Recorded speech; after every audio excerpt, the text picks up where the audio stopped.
નમસ્કાર ખેડૂત મિત્રો, આજે આપણે સિદ્ધપુર તાલુકામાં આવેલા માધુપુરા ગામમાં પટેલ ભાવિનભાઈની મુલાકાત લઈશું કે જેમને કપાસ જોડે સફર વાલોરની ખેતીનું આયોજન કરેલું છે. તો આપણે એમની પાસેથી જાણીશું કે તેઓ કેટલું ઉત્પાદન લે છે અને કેટલી કમાણી કરી. તો ચલો આપણે ભાવિનભાઈની માહિતી લઈએ. નમસ્કાર ભાવિનભાઈ. નમસ્કાર. તો આજે તમે અમારા ખેડૂત મિત્રોને જણાવો કે તમે આ ઉત્પાદન કેટલું લો છો અને કપાસનું વાવેતર ક્યારે કરો છો અને આ વાલોનું વાવેતર ક્યારે કરો છો તમે? જો શરૂઆતમાં તો જૂન મહિનાની 15 તારીખના એન્ડમાં અમે કપાસનું વાવેતર કરીએ. બરાબર છે. એના પછી 2 મહિનાનો કપાસ થાય એની અંદર 2 છોડના વચ્ચે જગ્યા હોય તો અમે વાલોનું વાવેતર કરી દઈએ. ત્યાર પછી 2-3 મહિના થાય એટલે કપાસ ઉતારવા આવે એટલે અમે 2 થી 3 વાર તો કપાસનો ઉતાર કરી લઈએ. તો ભાવિનભાઈ, હું તમારા પાસેથી એ જાણવા માંગીશ કે તમે જે આ કપાસનું પહેલા વાવેતર કરો છો તો તેમાંથી તમે કેટલી વીણી વીણો છો અને કેટલું ઉત્પાદન લો છો? આ ગોઠિયા પાપડી વાવી ને એના લીધે અમે 3 જ વીણી વીણીએ. બરાબર. બાકીની વીણી પાછળથી વાલોર પચી જશે ને એટલી વીણી. એટલે આમ અંદાજે 1 વીઘામાં તમે કપાસનું કેટલું ઉત્પાદન લો છો? આ અડધો વીઘો જ છે. હા, બરાબર છે. તો એમાંથી કેટલું ઉત્પાદન લીધું છે તમે આશરે? કપાસનું ઉત્પાદન અમે 20 થી 25 હજારનું લીધું અડધા વીઘાની અંદર. બરાબર. 3 વીણી વીણી હતી હા. એમાં 20 થી 25 હજારનું થયું. તો 20 થી 25 હજારનું તમે કપાસનું લીધું, એમાં તમે ખર્ચ કેટલો કર્યો છે અંદાજે? એમાં બિયારણ અને 2000 જેવું ખાતર થયું અને ખાતર આ વાલનું બી કામમાં આવી ગયું. બરાબર. એટલે તમે જે આ કપાસ જોડે ખેડૂત મિત્રો એમને આ વાલોરનું વાવેતર કર્યું છે, તો ભાવિનભાઈ, તો મારા ખેડૂત મિત્રોને, મારા જે ખેડૂત મિત્રો છે બીજા, તો તમે એમને એ સમજાવી શકશો કે આ વાલોર છે તો એમાં તમે કેટલું ઉત્પાદન લઈ શકો છો અને કેટલા પિરિયડ સુધી આ વાલોરનું ઉત્પાદન ચાલુ રહે છે? જો હું સાચી વાત કહું તો ડિસેમ્બર મહિનાની અંદર આ વાલોરનું ફ્લાવરિંગ આવી ગયું. હા. ડિસેમ્બરના એન્ડની અંદર આ વાલો બેસવા માંડી. બરાબર. એટલે અમે 2 વીણી કાઢી. આ ત્રીજી વીણીનું વેણાટ ચાલુ જ છે. હાલ ઢગલો બી પડ્યો જ છે ત્યાં. બરાબર, તમને એ બી બતાવી દઈશ, ઢગલાનું ચીન બી બતાવીશ. અને અંદાજે પહેલો વારો અમારે 10 મણનો થયો તો 2 વારા થઈને અને એનો ભાવ મળ્યો તો અમને સ્ટાર્ટિંગમાં 70 રૂપિયા. બરાબર. તો કાલે હું આ અધૂરી વીણી હતી, વીણીને બજારમાં લઈ ગયો, તેનો ભાવ 40 રૂપિયા પર કિલો કેજી. બરાબર. એ સારું ઉત્પાદન મળે. તો ખેડૂતો બધું એમ કહું તો આતર પાક તરીકે કપાસ અને વાલોની ખેતી કરાય.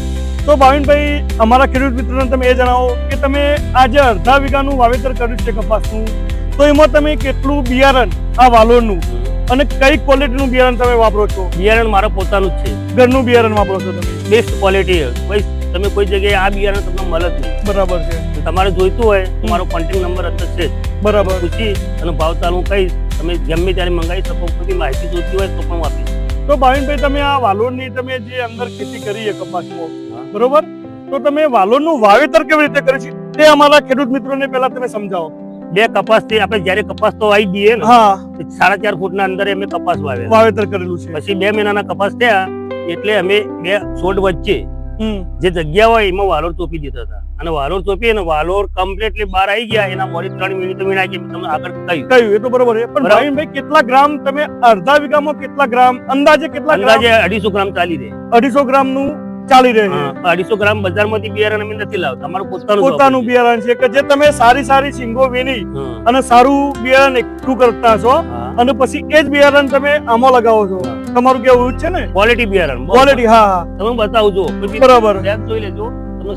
અરે ભાવિનભાઈ, તમે આપણે આ જુઓ ખેડૂત મિત્રો, તમે આ સિંગ જોઈ શકો છો કે દાણા ભરપૂર માત્રામાં ભરેલી છે અને એના ઉપર કોઈ પણ પ્રકારનું તમને કવા કે એવું કોઈ જોવા મળતું નથી અને સારું એવું વજન પણ છે આ સિંગમાં. તો ભાવિનભાઈ, તમે આમાંથી વાલોરમાંથી તો તમે કેટલું કહ્યું કેટલું ઉત્પાદન લો છો વાલોરમાંથી અંદાજે આપણે ગણીએ તો? 2 વીણી 15 થી 20 હજારની થઈ. આ ત્રીજી વીણી સાથે. હા. તો હજી કેટલી વીણી તમે ઉતારશો એ પણ અમારા ખેડૂત હજી 2 મહિના સુધી કમ્પ્લીટ વીણી ઉતરશે. તમે જોવો છો એનું ફ્લાવરિંગ કેટલું હોય. ના, ફ્લાવરિંગ તો ભાવિનભાઈ અંદર સારું એવું દેખાય છે. બરાબર. તો ભાવિનભાઈ, આમાં કોઈ અમારા ખેડૂત મિત્રોને કોઈને એ પણ હોય કે આમાં તમે કેવી દવા દવાનું, હા, કારણ કે શું વખત વાદળછાયું વાતાવરણ તો અંદર ચૂસિયા પ્રકારનું કે કોઈ પણ રોગ જીવાત આવતી હશે, તો તમે કયા પ્રકારની દવા વાપરો છો અને કેવી રીતના એ જણાવો.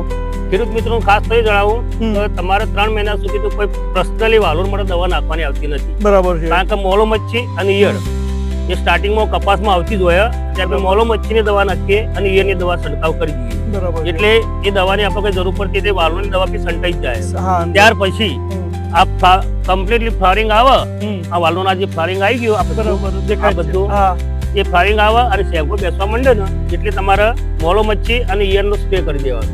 બરાબર પછી છે. દર 15-20 દિવસે એકવાર સ્પ્રે કરી દો ને એટલે કોઈ જાતનો રોગ ના આવે. રોગ આવતો નહીં. બરાબર. મેન વસ્તુ આ રહી એ દવા. અને અંદર આરામથી તમે અંદર હરી ફરી શકો. ના હરીફરી ના શકો એટલે શાંતિથી વેણવું પડે. એવું આ છે? તમે જુઓ, આ જગ્યા જ જુઓ, કેમેરામેન જુઓ.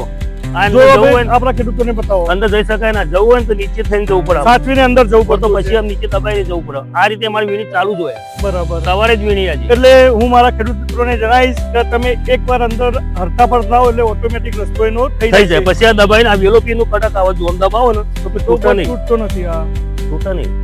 તો ખેડૂત મિત્રો તમે જોઈ શકો છો કે ભાવિનભાઈ સરસ મજાનું કપાસ, જો એમને કપાસનું પણ ઉત્પાદન લીધેલું છે અને હું ખેડૂત મિત્રોને એ પણ બતાવીશ કે જો સાથે સાથે કપાસના કાલામાં રૂ પણ છે જે તેમને પાછળથી પણ એનું ઉત્પાદન કે પૈસા મળી રહેશે. બોલો ભાઈ, બીજું તમે કોઈ અમારા ખેડૂત મિત્રોને માહિતી આપવા ખેડૂત માંગતા મિત્રો હોય તો? એટલું કહેવા માંગુ છું, જુઓ ખેડૂત મિત્રો એટલું ખાસ કહું છું કે તમે કોઈ બી એક ખેતરની અંદર આનામાં જો એક તો મેન વસ્તુ એક પાના કપાસ વાયા ને પછી કોઈ ખર્ચો નહીં, ઓનલી ફોર ખાલી દવા છોડવાની રહે. હા, દવા તો આપણે દરેક પાકમાં નાખતા હોઈએ છીએ. તમારે કોઈ ખેડ ના કરવી પડે હમ, અને દર અઠવાડિયે તમને આવક ચાલુ થઈ જાય. બરાબર. રોકડિયા પાક રોકડિયા તરીકે. પાક થાય. એનો ભાવ બી સારો માર્કેટની અંદર આપણી શેગોની સિદ્ધપુર માર્કેટમાં જ હું વેચું. બરાબર છે. બહુ સરસ ભાવ મળે. બરાબર. સ્ટાર્ટિંગમાં 70 રૂપિયા ભાવ હતો, અત્યારે 40 રૂપિયા પર કિલો બરાબર. તમે કેટલા કિલો દરરોજની એક વીણીમાં બપોરથી સાંજ સુધીમાં અંદાજે કેટલી લઈ જતા છો? જો મારી પત્ની અને એક મજૂર બરાબર. બે જણા થઈને દિવસની 70 થી 80 કિલો વેણી લે. બરાબર. તમે દિવસના 70 થી 80 કિલોની વીણી થાય. વીણી શકો છો બે માણસો જ. બે માણસોથી. તો તમારે દરરોજ કેટલા દિવસ સુધી તમે અડધા વીઘામાં દાખલા તરીકે એક અઠવાડિયામાં કે મહિનામાં કેટલી વીણતા છો? એટલે અમે દર 7 દિવસે વીણીએ. દર 7 7 દિવસે સોમવારે વીણવાનું ચાલુ કરીએ હમ. તો 3 દિવસમાં પતી જાય. પછી ફરીથી સોમવાર આવે ને તો હા. સોમવારે અમે ફરીથી તો તમે વીણવાનું 3 દિવસ સુધી ચાલુ. વીણી 3 દિવસ લો. ચાલે. બરાબર છે. બીજું કોઈ અમારા દર્શક મિત્રોને કોઈ જણાવવા માંગતા હોય તમે? તમે પૂછો એમ હું તો કહીશ, હું ખેડૂત તરીકે છું અત્યારે. એટલે બરાબર. તો મિત્રો આજે આપણે ભાવિનભાઈ કે જે કપાસની સાથે વાલોરની સફળ ખેતી કરી રહ્યા છે અને સારું એવું રોકડિયા પાક તરીકે ઉત્પાદન લઈ રહ્યા છે. તો તમે પણ જો આની કોઈ પણ માહિતી તમને જોઈતી હોય તો ભાવિનભાઈનો આપણે નંબર અને કોન્ટેક્ટ નંબર અંદર વિડીયોમાં આપેલો છે, તો તમે એના પર ગમે ત્યારે ફોન કરી શકો છો અને આના વિશે માહિતી લઈ શકો છો. અને સારું એવું બિયારણ પણ જો તમને જોઈતું હોય તો તમને ઉપલબ્ધ કરાવી આપવામાં આવશે. બોલો ભાઈ, તમે કઈ કહેવા માંગો છો? જય હિન્દ, જય ગુજરાત. જય હિન્દ, જય ભારત.